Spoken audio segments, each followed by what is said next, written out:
Bienvenue dans cette session où on va parler de gopherinou. Vous connaissez les gophers, mais des petits gopherinou, des petits gopherinou, des tinigo. On va parler de tinigo avec Titi, enfin Thierry. Ça marche, c'est valide. Pour les intimes, C'est bon. et Aurélie. The floor is yours. Vous pouvez les applaudir. Merci.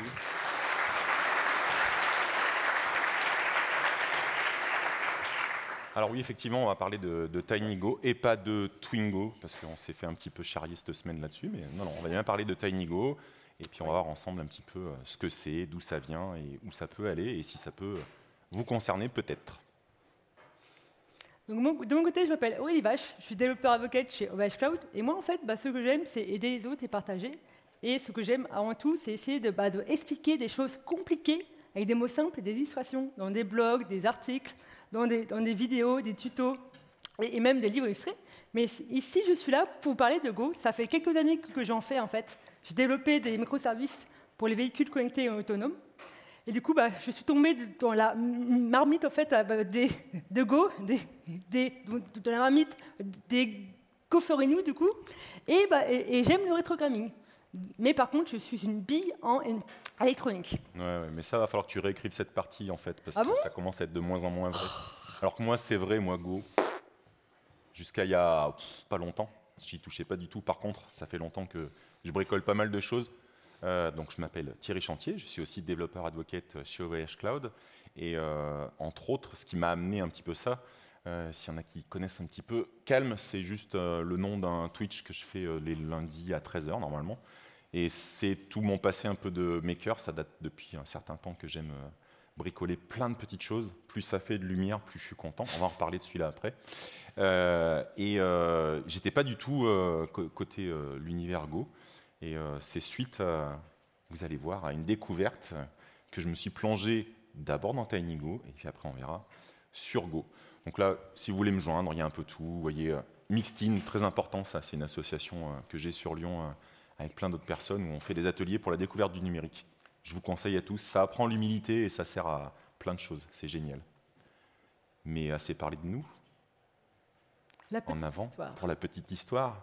Alors la petite histoire, la mienne, vous allez retrouver souvent un petit panda, c'est mon animal favori et un peu mon petit avatar. Et en fait, moi, ça a commencé en 2018. Et quand je dis que j'étais pas du tout axé ni sur Go, ni sur TinyGo, c'est par les Google Developer Group. En 2018, il se trouve qu'avec Philippe Charrière et Louis Tourner, on a fondé le Google Developer Group à Lyon sur les sujets de cloud et IoT. Et c'est aussi l'année où on a eu la chance de voir Google organiser un rassemblement de toutes les personnes qui organisaient des GDG en Europe. Donc c'était à Lisbonne. Et parmi les activités qui étaient proposées, j'avais vu qu'il y avait un atelier qui promettait d'apprendre à programmer avec un langage que je ne connaissais pas sur des petites cartes Arduino, comme vous voyez sur le côté. Et le monsieur que vous voyez là, c'est Ron Evans, et on va en reparler plein de fois.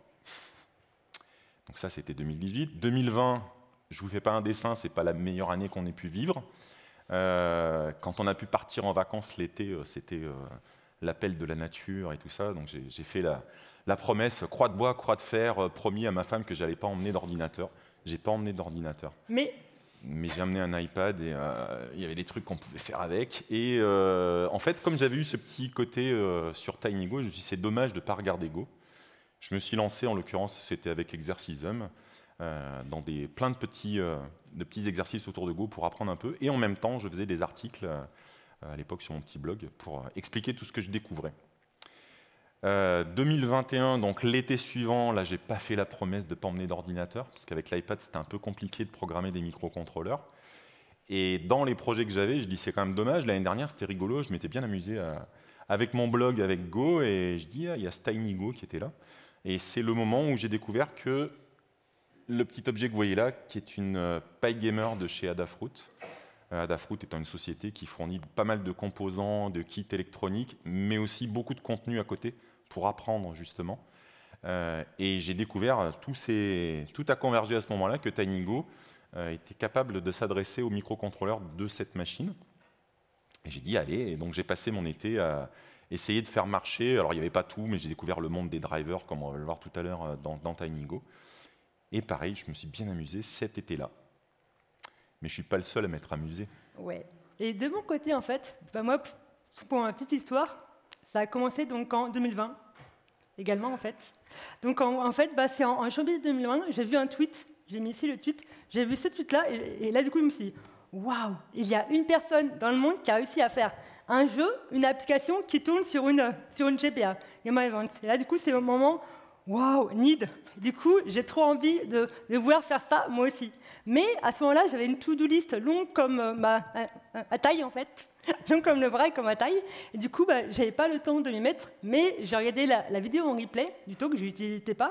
Et après, je me suis dit, je veux trop le faire prochainement. Et un an plus tard, en juin 2021, il me semble, j'ai commencé une série d'articles, en fait, où à chaque article, je crée une application. Là, j'ai créé un article sur comment on fait une CLI en Go, une API REST ou bien un bot pour Discord. Et du coup, c'était un article avec une application en Go pour expliquer comment y arriver, en fait. Et je vous conseille la série. Je vous ai dit, moi, Go, j'y connaissais rien. J'ai appris en partie avec ces articles. Donc, allez-y. Et du coup, en août, pendant mes vacances, alors moi par contre je peux partir, mais je suis restée, mais j'avais mon ordinateur. Du coup, tu avais l'ordinateur. Du coup, j'ai pu, tu vois. Pas bête. Donc en août, allez, je me suis dit, ça y est, je prends mon temps. Donc je vais bidouiller, je vais voir ce que je peux faire avec TinyGo pour les GBA. Et je vous avoue que, comme d'habitude, quand je teste, quand j'expérimente, j'ai des erreurs que je ne comprends pas forcément. Là, c'était le cas. En fait, c'était vraiment expérimental, encore plus expérimental que maintenant. Et j'ai eu des erreurs que je n'ai pas compris. Et du coup, j'ai communiqué avec Conero. Conero, avec Daniel Esteban, la fameuse personne qui a fait le tweet là qu'on a vu. Et j'ai beaucoup écrit par mail avec lui. Et on a trouvé des solutions ensemble. Parce que les docs, c'était pas ça à l'époque.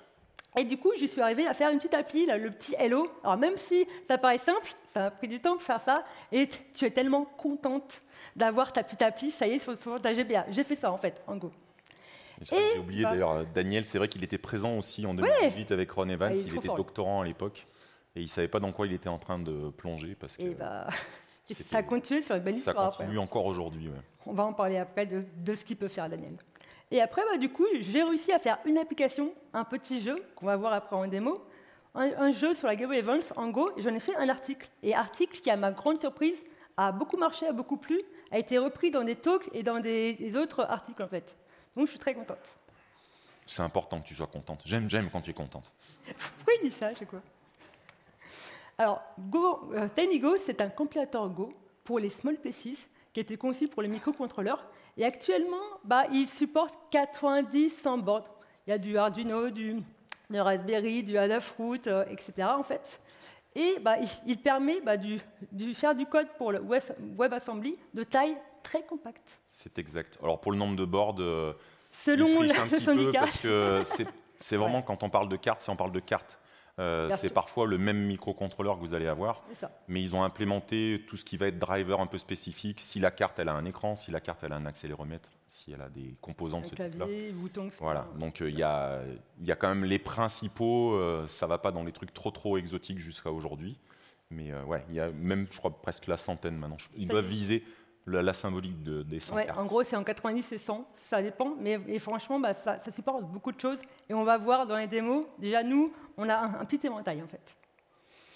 Et en fait, c'est simple, le tout premier commit est né, comme vous voyez, donc le 7 juin 2018, grâce à IQ. Alors je ne vais pas faire l'affront de prononcer son nom de famille, avec mon bégaiement et tout, ça ne va pas le faire. Moi, je pense que je vais lui demander un jour, parce que j'aimerais pouvoir prononcer IQ si tu nous entends. Je voudrais savoir comment prononcer ton nom de famille. Donc grâce à ce commit, TinyGo était né. Et en fait, en 2019, lors du FOSDEM, vous allez voir le FOSDEM, c'est un rendez-vous incontournable, surtout pour TinyGo en fait. Donc lors du FOSDEM, l'évangélisation est apportée par Ron Evans, que écoute, tu as vu en 2018, juste avant. Je crois que c'est la première room. Je n'ai jamais été encore au FOSDEM, j'espère y aller bientôt. Il y a un principe avant l'organisation de l'événement où les gens qui ont un centre d'intérêt postulent, entre guillemets, pour avoir un espace pour faire une mini-conférence sur le sujet, en fait. Et c'était la première année où il y avait TinyGo. En gros, tu as des rooms, et une room Go. La room Go au FOSDEM est super connue pour ça, et du coup, c'est pour ça qu'il a été, et ça a permis de faire une super aventure. Donc, la première release était juste avant, et il a fait l'évaluation. Et du coup, en 2020, toujours au FOSDEM, les rendez-vous incontournables, tous les ans, il s'est passé quelque chose d'important. TinyGo, il devient un projet qui est sponsorisé par Google, en fait. Et l'arrivée du support du WASM, ça a vraiment confirmé le succès de TinyGo. Et maintenant, quelques années plus tard, alors même si le nombre de stars, ça ne fait pas tout, même on arrive à 15 300 et quelques stars. Donc ça veut dire que le projet a bien évolué et ça continue en fait. Oui, moi j'écris les gros chiffres et Aurélie a les chiffres précis toujours. Le détail en fait. Alors, qui dit TinyGo, il y a quand même effectivement l'affiliation avec Go. Pour tout vous dire, je suis en train d'essayer de creuser cet aspect-là justement avec Ron Evans et Daniel. J'aimerais comprendre la réelle intrication entre les deux éléments. La base, c'est que c'est vraiment développé, on va dire, sur les spécifications du langage Go, et l'implémentation est censée être complètement différente. La réalité, c'est que, heureusement, il y a des contributions dans les deux sens sur des parties qui sont forcément communes et qui fonctionnent très bien dans les deux cas. Malgré tout, le premier point important à avoir en tête et qui fait le succès des deux langages, en fait, en l'occurrence, c'est que Go va être de la famille des compilateurs qui cherchent avant tout une performance, que ce soit du C ou que ce soit Rust. On va chercher en premier lieu la performance, ce qui est logique avec un serveur, avec un desktop.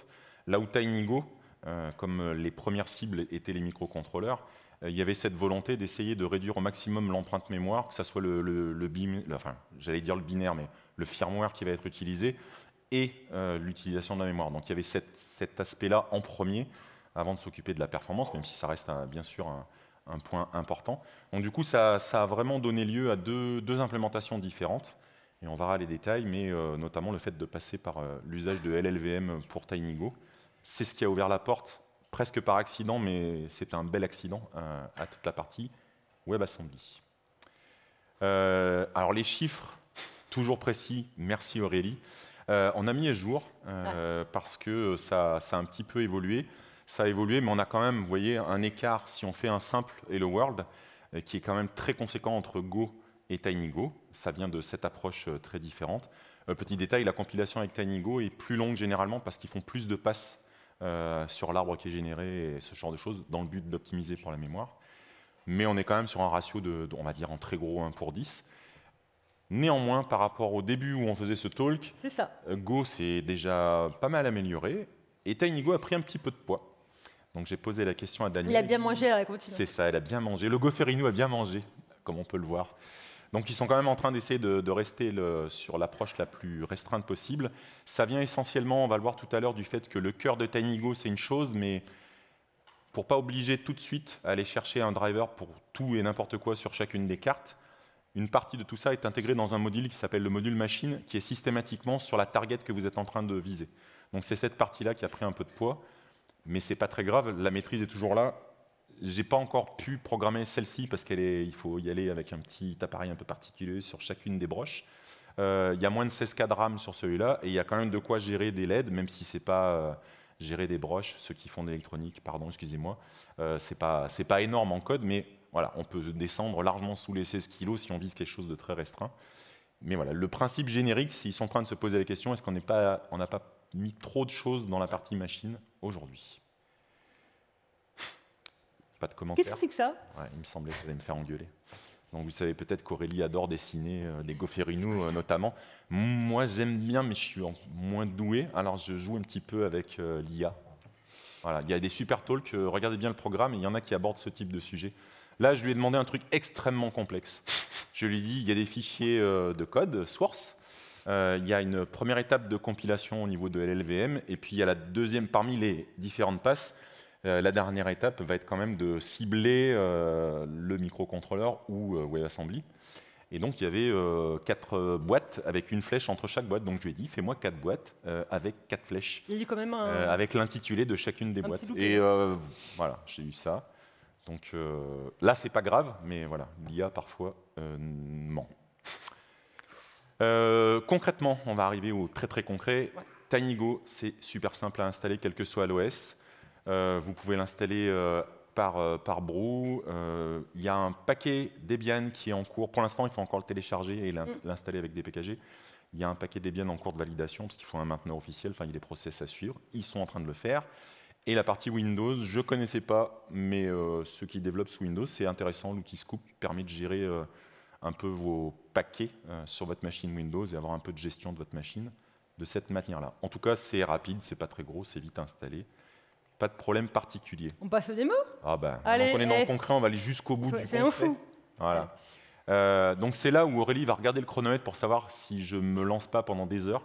Je suis sur le stand d'OVH si vous voulez venir parler aussi d'éducation et de cartes microbit. Je peux vraiment sans déconner en parler des heures.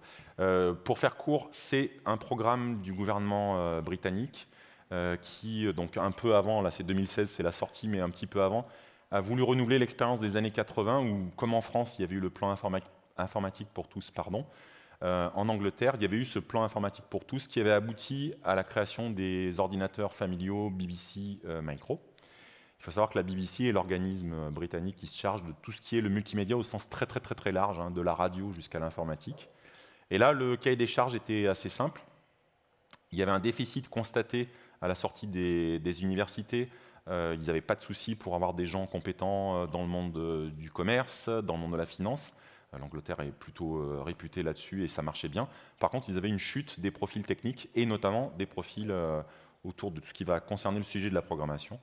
Donc ils ont demandé, et comme c'était l'époque où il y avait vraiment énormément d'objets connectés, il fallait les deux casquettes, un objet connecté et le côté programmation très présent. Donc je ne vous montrerai pas ça, mais vous pouvez me croire sur parole. Il y a un très bel outil graphique de type un peu Scratch, qui pour la peine est un projet Microsoft full open source, mais du vrai open source, vous inquiétez pas. Tout le monde y a trouvé son bonheur. Les équipes Microsoft, parce qu'ils avaient quelque chose qui permettait de compiler dans le navigateur, et Microbit, parce que ça leur faisait un bel outil. Et on peut aussi programmer en MicroPython et en TinyGo. Donc je vous propose tout de suite de regarder ce que ça donne. Attaque. Toc, toc, toc. Les dieux de la démo, ils sont là, les dieux de la démo. Il faut prier un petit peu les dieux de la démo. Je ne vous cache pas que mon adaptateur est mort juste avant la démo, donc on va voir ce que ça donne avec celui-là. On va faire, hop. La petite caméra, hop. Alors, la caméra, c'est une chose. Les années m'ayant rejoint, il faut que je fasse ce petit L'ami effort. âgé, il en a besoin. C'est ça, l'ami âgé a besoin de ses lunettes. Alors, par contre, il ne l'a pas mis sur le bon bureau. On va le transférer. Normal. Ça va marcher avec ça? Et non, ça va pas marcher. En fait, ce que tu fais. Vache, si c'est pas le bureau. Tu prends et après moi. Ouais. Je vais montrer, puis on montrera le code dans la foulée. Ouais. C'est pas grave. Hop, on est beau quand même. Si Aurélie, elle fait oui. Si tu le fais pas pour toi, fais-le pour moi. C'est quoi cette phrase? D'habitude, c'est moi qui fais des phrases à t-shirt, et maintenant, c'est lui. J'essaie. Je déteins sur lui, en fait. J'essaye. Donc voilà, concrètement, cette petite carte, elle a 2 boutons et puis des rangées de LED. Ça permet déjà d'avoir des petites icônes. Croyez-moi, les enfants peuvent s'amuser très longtemps à des heures essayer et de des heures et dessiner des heures. Ouais. le truc le pire qu'ils puissent imaginer dans leur tête, même si c'est en 5x5, eux le voient, c'est l'important. Il y a un petit buzzer. Ouais, ça aussi, ils ont vite compris comment ça marchait. Ça se branche avec... Ils adorent du bruit, en fait. Ah bah celle-là, tu vois, j'ai pris celle de l'autre fois. C'est bien fait pour moi. Bon, ceux qui sont devant ont dû entendre quelque chose. On y revient dans 2 secondes. C'est Star Trek. Une mélodie que l'on connaît. Oui, bien entendu. Je vais vous montrer le petit bout de code et... Oups, pardon, j'y étais. Yes. Donc... Alors, est-ce que vous avez besoin que l'on zoome un peu ou pas? Au fond? Ouais. Et zoomer un petit coup? Allez. Encore? Oh, ils sont gourmands. C'est bon, hein. Non, ça va aller, je pense. De toute façon, vous allez retrouver tous les liens. Impeccable. Le code est bien sûr disponible. Voilà. De toute façon, si vous avez touché un jour ou l'autre à Go, ça reste du Go très standard. Vous allez retrouver vos imports. Le petit import machine, là, c'est vraiment le module qui est intégré, qui va regrouper le nommage des broches, qui va regrouper tout ce qui est un peu dessus. C'est là où il y a un petit effort de standardisation qui est en cours. Suivant les cartes et suivant la personne qui a implémenté, des fois, vous allez le voir tout à l'heure, le speaker s'appelle des fois buzzer, le display s'appelle des fois screen. Enfin, il y a un petit effort de normalisation à avoir. Et puis, vous allez avoir... Non, mais je suis sur le Gopher Badge, Aurélie. Alors, où est-ce qu'il me l'a caché? T'inquiète, jouez avec moi, il y a plein d'écrans. Ouais. Reviens, Léo. Celui-là aussi, vous voulez zoomer encore alors? Bah, à mon avis. Et ouais, je comprends. C'est celui-là. Vous n'allez pas lâcher l'affaire comme ça. Attaque. Ils sont exigeants, je te jure. Ouais.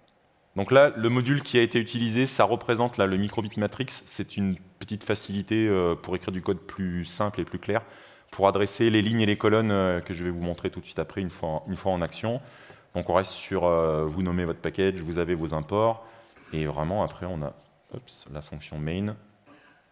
Ça reste, à mon sens, du Go. Si vous avez déjà vu du Go, ça reste du Go, tout à fait. Vous avez juste des fonctions un peu particulières. Ici, vous voyez qu'on va faire appel au module microbit matrix pour avoir l'accès aux composants qui va gérer les LED. Pour des besoins futurs, il faut créer un élément de config. Là, pour l'instant, j'en ai pas besoin. C'est-à-dire qu'on peut se limiter. Je peux décider de ne coder que les 4 LED en haut à gauche si j'ai envie. Il y a cette possibilité-là. Et après, vous avez juste un code qui va faire une pause, allumer une LED, faire une pause. Le display à la fin, il affiche, mais en même temps, il est capable de remettre à zéro. C'est la petite astuce que j'aurais préféré plus explicite, mais c'est parce que je fais trop de Python. C'est moche ce que je viens de dire. Il y a des content en fait. Ouais, mais si. Toc. Pour utiliser tout ça, rien de très compliqué, sauf que là, j'ai embarqué. Je te la tape si tu veux. Je suis âgé, mais pas à ce point, je vais y arriver. Je rigole, mais est-ce que j'ai le bon? Yes. Le V2, donc, ce qu'il va falloir que je fasse, est-ce que je suis capable de zapper assez vite, sinon ils ne vont pas me croire sur parole? Ouais, ça va être trop loin.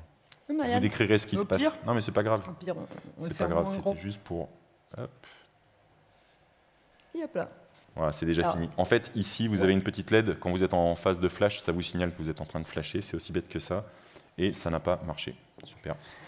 J'ai dit que les deux démos, ils vont pas être avec nous. J'ai vu, j'ai les noms de ceux qui rigolent. Les deux démos, ils sont pas contents aujourd'hui. Alors, qu'est-ce qu'il a dit? Ah oui. Ah. Il considère que je suis dans un nouvel environnement. Tu es en Buzzy, en fait. Merci. Et en faux, il faut te mettre en Blinky. Merci. C'est Blinky. Voilà, vous avez tout de suite compris que l'experte, c'est Aurélie. C'est faux. Je l'assume pleinement. On va le laisser faire ce coup-ci. Allez, c'est parti. Attends. Mouline. Maraboute. Là, cette fois-ci, ça va être bon. Ouais, c'est bon. Ça marche. En vrai, j'ai triché, j'ai regardé avant de vous le montrer. C'est ça. Ouais. Est-ce qu'on le voit ou pas? C'est pas évident. Nous, oui, en fait, on le voit avec la caméra et avec les lumières. Mais en gros, ouais, tu as la première en haut à gauche qui clignote. Si quelqu'un ne me croit vraiment pas, il vient ici, il vient la regarder, il n'y a pas de souci. Donc voilà, c'est juste le Hello World, vous faites clignoter une LED. Ouais. Hop. Rapidement, pour vous laisser place à toutes les autres démos. Je sais, Aurélie, tu as regardé le chronomètre et tu as parfaitement raison de surveiller. Le code est un peu plus complet, mais pas plus complexe. Ici, je récupère le driver du buzzer. J'ai créé quelques constantes parce que ça ne descendait pas en termes de tempo et de notation suffisamment court dans ce que je voulais faire. J'ai créé un petit tableau qui associe la note. Le module buzzer vous fournit la notation musicale anglo-saxonne. Et à côté, c'est la durée. Et après, j'ai juste une boucle qui va jouer les éléments mis dans le tableau. Donc, comme j'ai écouté ce que m'a dit Aurélie tout à l'heure, je me remets dans le bon répertoire parce que j'écoute ce qu'elle me dit. Il faut toujours écouter ce qu'Aurélie vous dit. Si, c'est vrai. Et normalement, ça doit être bon. C'est un main tout court. Hop, ouais. Yes. C'est parti. Alors, je ne sais pas si vous entendez. On entend ou pas dans la salle? C'est quoi, du coup? Non, c'est Star Trek. Putain, je me suis bourré, Aurélie. Putain, mais c'est Stéphane, il m'a menti. Wars. Ok.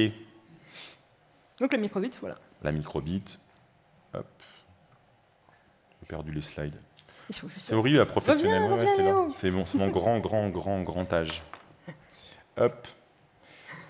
On va vous parler aussi d'un autre projet. Alors, c'est pas tellement. Alors, la carte est intéressante en elle-même. Ce qui est intéressant, c'est le pourquoi de la carte. Yeah. C'est Daniel Esteban qui s'est dit qu'il y avait un effort à faire pour les débutants en TinyGo. Il faut savoir que ça s'est énormément amélioré. Mais la doc était quand même assez succincte. Et surtout, les exemples, on va dire vraiment quand on débute, ils avaient été écrits et puis après laissés dans un coin et il y a longtemps qu'ils ne marchaient plus en fait. Donc dans l'idée d'apporter du contenu pour les débutants, on avait fait quelques exemples nous, mais là ils ont repris la main et surtout, il s'est associé avec un de ses amis à l'université, je ne saurais plus vous dire la ville en Espagne où il travaille, où en fait quelqu'un l'a aidé à concevoir un PCB, où là au moins on a un écran, on a des boutons, on a un accéléromètre. c'est dédié. Il y a un repository qui est dédié, qui fait vraiment étape par étape, on découvre tous les éléments. Et après, il y a même des petits jeux, des petites applications un peu plus concrètes. Il va jusqu'à piloter des synthés MIDI en fait, par USB avec un module. Parce que Tu l'as pas pris avec toi, du coup? J'ai pas pris mon synthé avec moi aujourd'hui, je suis désolé. Donc je vais vous faire une petite démo. J'ose pas dire qu'il va fonctionner du premier coup, parce que ce serait mentir. Mais on va aller peut-être au plus intéressant tout de suite. Je vais mettre celle-ci. Hop. Et le readme, il est là. Toc. Hop. Pardon. Hop. On va prendre juste ça sans la step. Donc toujours pareil, hein, vous avez la même syntaxe. TinyGo, essentiellement, il y a deux commandes, flash et build. Et build, je laisserai Aurélie vous montrer tout à l'heure à quoi ça sert exactement. Spoiler, vous avez sûrement déjà deviné. Et puis le petit paramètre target, c'est ce qui permet de choisir un des profils justement définis par TinyGo pour les différentes cartes. Voilà. Hop. Et non, voilà, ça c'est pas grave, je lui en veux pas. Franchement, je ne peux pas lui en vouloir. Hein. Pas flasher une carte pas branchée.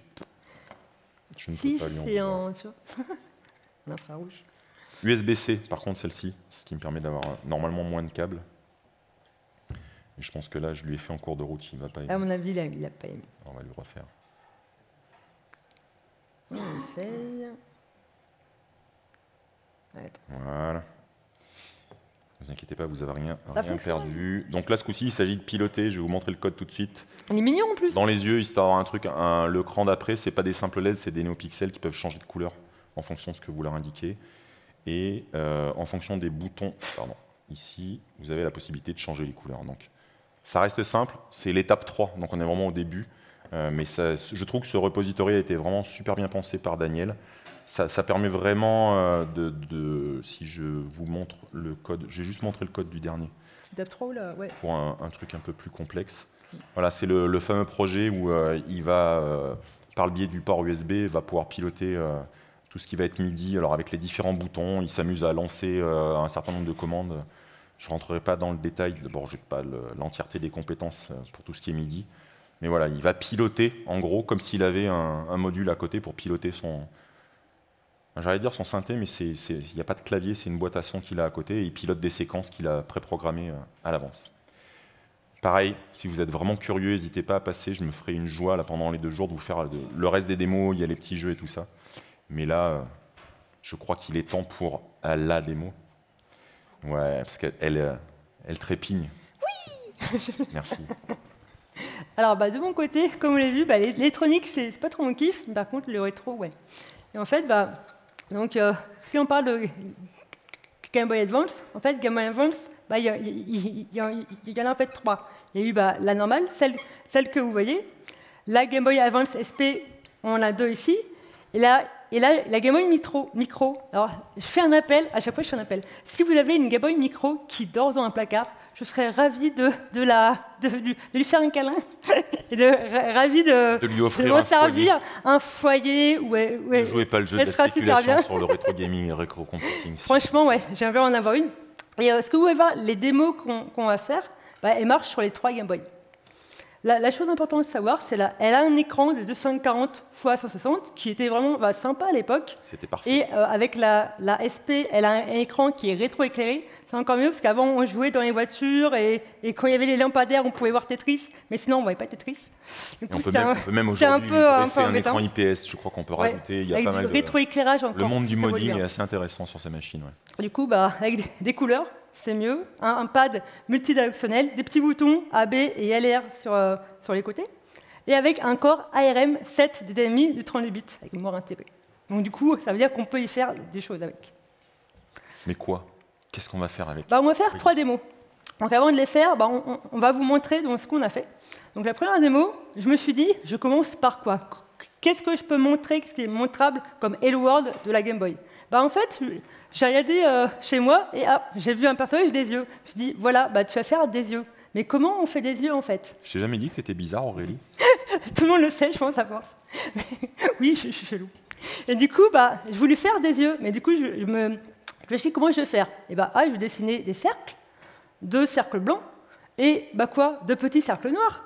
Et ça va faire les yeux. Et après, avec les boutons, je vais essayer la la pupille, je sais pas comment dire. Je vais essayer que ça change en fait pour que le regard change. Ça fera la première démo et comme vous voyez, elle est super grosse, 2,7K en fait.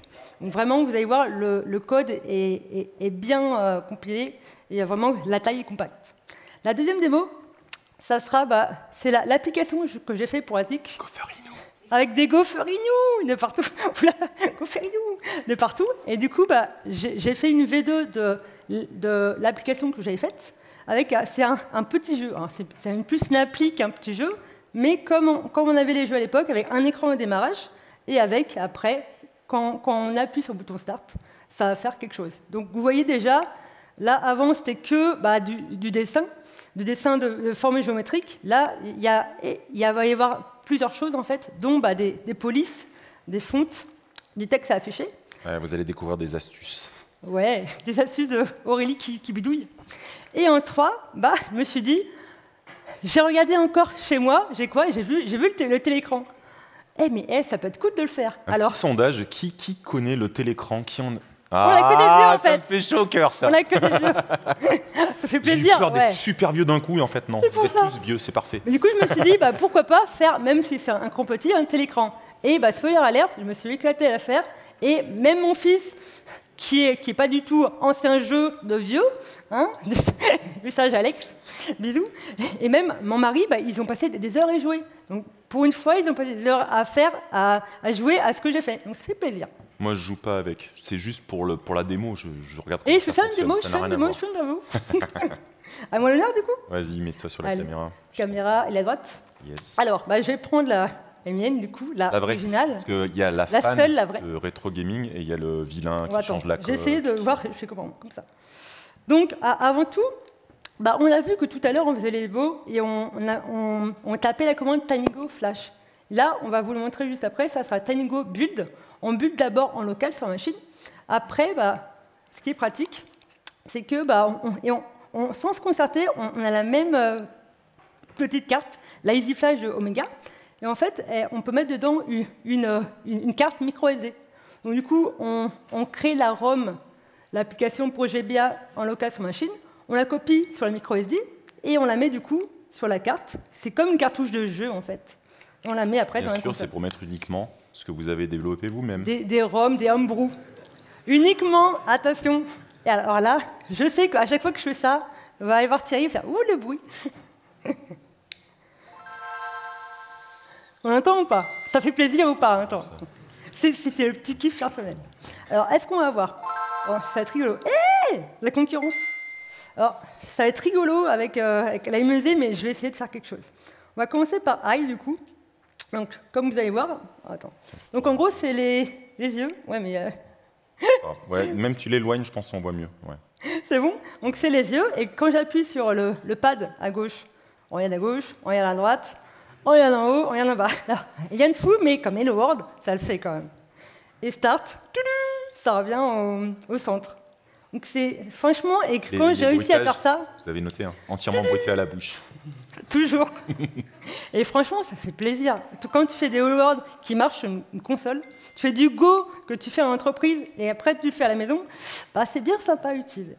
Oui, au début, il y a un petit menu sympa. Hein, ça, c'est fourni par la cartouche. On ça permet de parcourir ce que vous avez stocké dessus.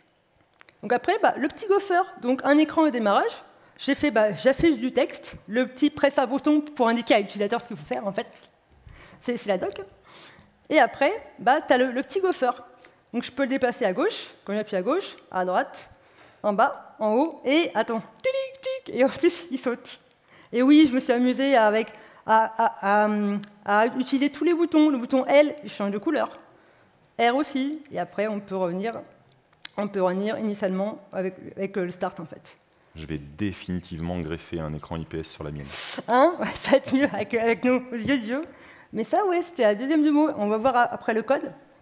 Et je montre les trois, et après, je montre les bouts de code qui sont intéressants, si on a le temps. Ça va le faire. Je suis large. Les petits kiffs. Et la troisième, j'aime bien le troisième, je suis encore plus contente. Restez les enfants toute votre vie. Il faut. Donc franchement, un clean l'écran, ouais, c'est bon, on voit à peu près. Ça Voilà, le fait ou c'est pas? mieux, là. C'est Donc super. voici dans le télécran version Aurélie en fait, avec les petits gophers à gauche, à droite. J'ai un assistant, il me fout. D'habitude, je fais la météo. C'est mon assistant. Donc, et ben voilà, enfin, avec le pad, bah, j'arrive à simuler ce qu'on avait avant avec les petits boutons à gauche et à droite de l'écran.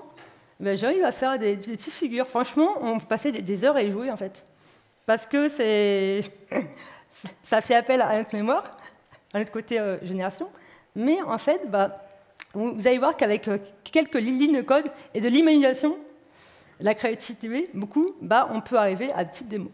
Et s'il y en a qui ça inspire, n'hésitez Je pas à nous montrerai le code, contacter du coup. si vous faites un montage avec 2 encodeurs et juste un écran. Je serais ravi de voir ce que ça donne.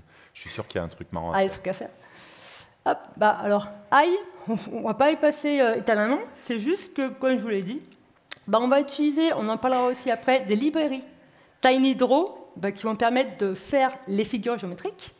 TinyGBA, on en parlera aussi après, bah, qui a été créé suite à mes expérimentations en fait, pour avoir du code meilleur, plus lisible et moins dur. Et du coup, bah, j'ai fait des petites méthodes pour bah, créer un cercle rempli avec de la couleur. On lui dit bah, le côté X, le X, Y, la taille, la couleur, etc. Donc il n'y a rien de compliqué en fait. Et c'est ça qui est bien, ça permet en Go de coder des choses super cool. Donc tu as la boucle infinie, on lit les boutons, et selon si tu appuies, bah, ça fait des choses. Ce qui va être sympa à montrer, c'est après le gopher et le télécran. Bah, c'est pareil, comme on l'a dit, on utilise le machine qui va permettre d'avoir bah, tout le contenu essentiel en fait, pour communiquer avec la GBA. Et là, j'utilise TinyFont. Alors en fait, vous voyez, c'est pas TinyDraw. En fait, le truc, c'est qu'actuellement, pour la Game Boy Advance, il n'y a pas de support des sprites. Donc du coup, j'ai eu envie de faire un jeu, et là, bah, je me suis rendu compte qu'il n'y avait pas tout ce qu'il y avait. Donc je me suis creusé la tête, et je me suis dit, mais attends, je sais qu'il existe une fonte, une police qui s'appelle Gopher. Et dans la fonte, il y a des petits gophers, en fait. Donc c'est là que bah, j'ai dû être maline, et j'utilise TinyFont pour afficher les gophers et pour les manipuler. Comme si c'était un sprite, en fait, et ben, on va les faire avancer. Donc là, bah, on a les variables du début, on définit les couleurs qu'on va vouloir pour le texte, les coordonnées au début, x, y, au centre, je mets le centre, au centre de l'écran, des petits tips qu'il faut faire, et après, bah, vous allez voir. Ce que j'ai fait, bah, déjà, bah, ouais, le texte avec Drawchar, là, cette fois-ci.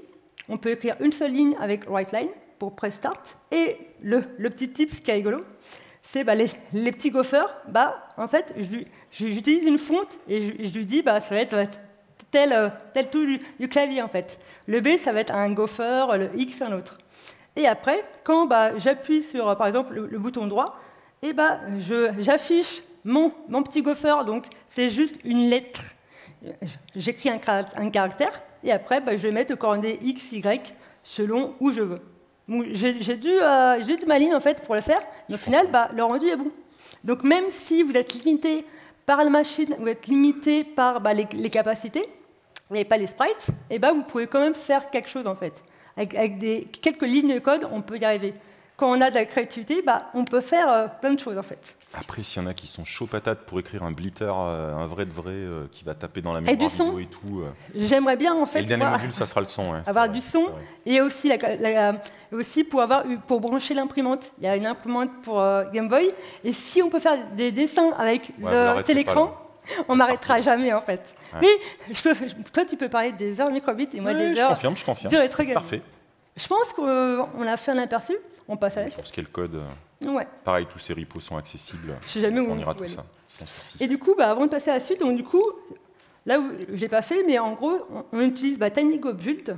On lui dit, bah, je veux que tu me fasses un exécutable .gba, pour dire, bah, c'est le format, du coup, pour les ROM, pour la GBA. La target, bah, c'est Game Boy Advance. Et du coup, et après, on a la ROM et on la copie. Et ce qui est cool, c'est que même si on n'a pas bah, les Game Boy, parce que c'est pas simple à trouver en bon état et qui marche aussi, et ben on a un émulateur. Moi, celui-là que je recommande, c'est MGBA, qui est compatible à Linux, Mac et Windows. Franchement, bah, c'est celui, j'en ai testé 3-4.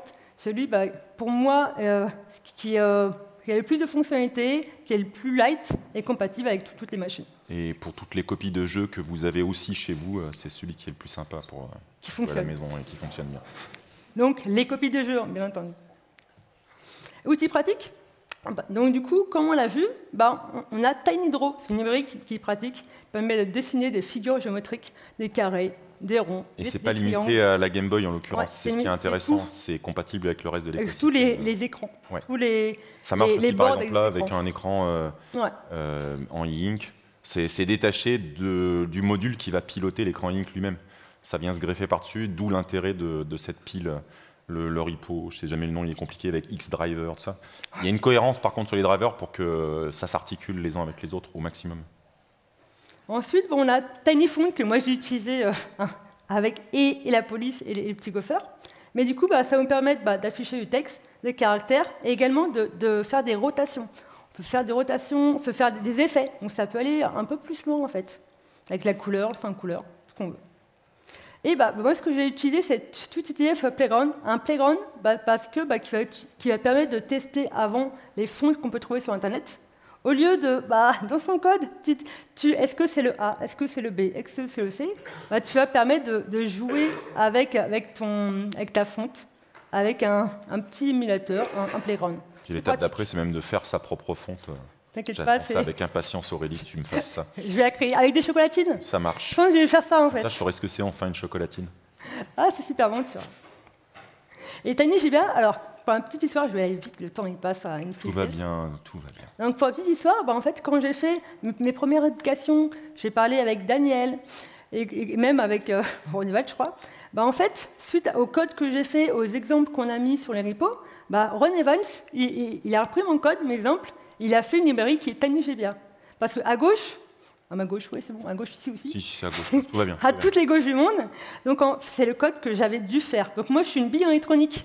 Et j'ai dû donc me farcir de la doc sur les trucs que je ne comprends pas trop, pour savoir, pour linker en faire, pour faire une map, pour linker les touches côté matériel avec le côté du logiciel. Parce que la réalité matérielle, simplement, on interroge le composant qui va gérer les boutons, c'est un seul composant. Et lui, ce qu'il va envoyer, c'est juste une information sur laquelle vous appliquez des masques pour savoir l'état des différents boutons. Mais quand vous codez, ok, la version de gauche marche super bien, mais c'est peut-être plus lisible et plus sympa. Même si probablement j'irai discuter le is push avec qui en paramètres, qui me semble un peu étrange. Mais c'est bizarre. En tout cas, c'est plus facile à lire. Et voilà, c'est ce genre de petit effort où si vous démarrez et contribuez, ça peut être facile de partir de cette version une fois que vous l'avez comprise et puis faire une petite contrib qui facilite la vie des autres personnes qui découvrent comme vous éventuellement. Donc c'est rigolo, de expérimentation que j'ai fait, de exemple que j'ai fait, il en a fait une librairie. Donc ça fait super plaisir de pouvoir y contribuer du coup, et sans le vouloir en fait. C'est une jolie communauté. Donc vraiment une communauté qui écoute. Et ensuite, il y a un petit TinyGo Playground, comme le Go Playground, je ne sais pas si vous connaissez. Et je suis super contente parce qu'il n'a pas vu, j'ai mis un easter egg dedans. Je ne sais pas si tu l'as vu. Je suis super contente. Hello, chocolatine, là. Et du coup, ça vous permet d'émuler du code TinyGo. Vous avez en haut le bouton console et vous pouvez émuler certaines boards en fait. On ne peut pas toutes les avoir, donc avant de faire un achat par exemple, vous pouvez taper du code et voir le rendu, et ça peut vous donner envie d'acheter une carte aussi. Mais ça ne marche pas avec toutes les boards. À Toulouse, Aurélie, on aura des trucs à raconter là. Non, je mettrai celui-là. Ouais. Ah mince, je vais me faire avoir en fait. Et il y a une extension pour VS Code qu'on a mis en fait. Par contre, faut faire attention parce qu'il y a un petit conflit entre l'extension Go et TinyGo. Donc avec les deux, c'est pas un problème maintenant avec les profils. Faites-vous deux profils et ça marche nickel. Mais pendant longtemps, c'était problématique parce qu'il fallait choisir, c'était l'un ou l'autre. Et les subtilités du module machine, il y a 2-3 petites bricoles qui faisaient que vous aviez des warnings avec l'extension Go, là où TinyGo est quand même plus adapté. Donc, voilà. Et on a quelques ressources, donc le repo où on a écrit pas mal d'exemples. Ceux-là, mais d'autres encore. Et également des ressources, des articles qu'on a écrits tous les deux, et un article qu'a écrit aussi Philippe Charrière. On lui fait un bisou. Et également en bas, il y a le lien vers le Slack. Vous avez 2 rooms sur le Slack. Un pour le langage en lui-même et un pour les utilisateurs, les développeurs et développeuses. Voilà. En conclusion. En conclusion, en avant. Comme vous l'aurez compris, c'est évidemment un monde parfait. Non, évidemment non. La documentation a longtemps été le point problématique.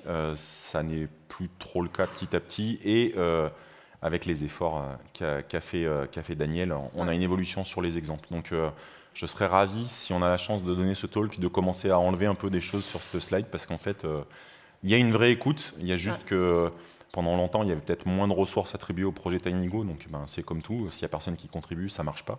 Mais je pense que voilà, les petites contributions comme a pu faire Aurélie, les choses comme ça les aide à avancer de leur côté aussi. Et vraiment, j'espère que Daniel, tu verras ce replay, parce que vraiment, les efforts autour du Gopher Badge ont déclenché plein de discussions dans l'équipe de développement, et je trouve que c'est pas mal. Ça va vraiment dans le bon sens. Et accessoirement, c'est vraiment un super projet qui est maintenant décliné en plein de versions. Vous verrez sur Internet. Les fabricants de PCB maintenant permettent de dessiner sur les PCB, donc ça fait des choses fantastiques. Et j'espère bientôt pouvoir vous montrer le macropad qui s'appelle le TinyKib, qui est un projet japonais à la base.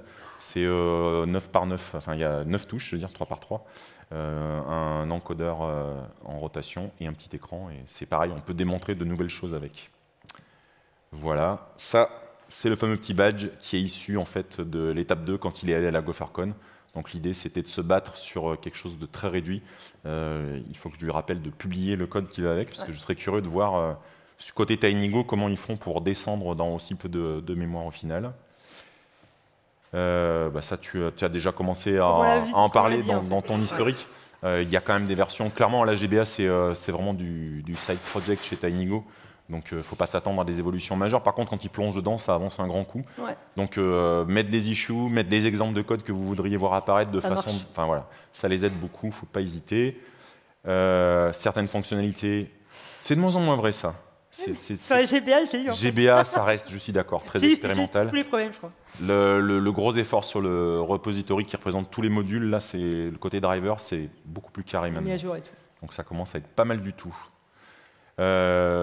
Malgré tout, je pense que moi, ça m'a permis, alors certes, d'aborder TinyGo, mais après, oui, j'ai fait du Go aussi, j'ai pu m'intéresser, j'aime beaucoup m'intéresser à tous les langages. Ça m'a permis de m'intéresser par le côté maker, parce que je fais pas mal de montage, où après, je sais que je peux les coder aussi en TinyGo maintenant, même si je suis plus dans l'univers Python, MicroPython, circuit de Python. Ça me fait une nouvelle corde à mon arc, puis j'aime bien comparer, en fait, parce qu'on ramène toujours quelque chose, ça c'est vrai pour tous les langages. Ouais. Expérimenter un langage, même 3 jours, vous allez revenir sur votre langage principal, vous allez changer votre façon de faire, il y a des petites choses que vous allez ramener. Et puis bricoler, s'amuser avec de l'électronique, je sais par avance que parmi vous, il y a des développeurs et des développeuses qui sont brillantes et brillants. Je vous mets devant même la carte microbit, vous allez avoir peur de la griller en mettant du code. Non, c'est fait pour. Il y a des solutions pour apprendre par étapes, n'ayez pas peur. Et je crois qu'on s'amuse. Mais grave.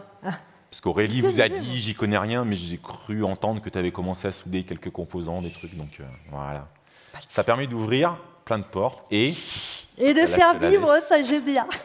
J'avoue, moi, c'était un petit kiff d'utiliser un langage de programmation que j'ai appris en entreprise et de faire des choses à la maison. Et j'ai pu montrer à mes deux chéris, en fait, mon mari et mon fils, ils peuvent montrer, voilà, le travail développeur, ça peut servir aussi au côté fun, en fait. Donc c'est bien de mêler utile et agréable, les deux, et faire vivre un vieil objet de son époque, et je faisais ça comme ça, c'est tellement cool. Voilà. À vous de jouer maintenant. On attend des retours en disant j'ai fait ça, des photos, des montages. Tant pis si ça fume et que ça crame, moi je prends aussi. Ça m'arrive aussi, évidemment, ça peut arriver. Et surtout, un immense merci au DevFest de nous avoir accueillis et à vous pour nous avoir fait le plaisir de venir nous écouter. Merci beaucoup.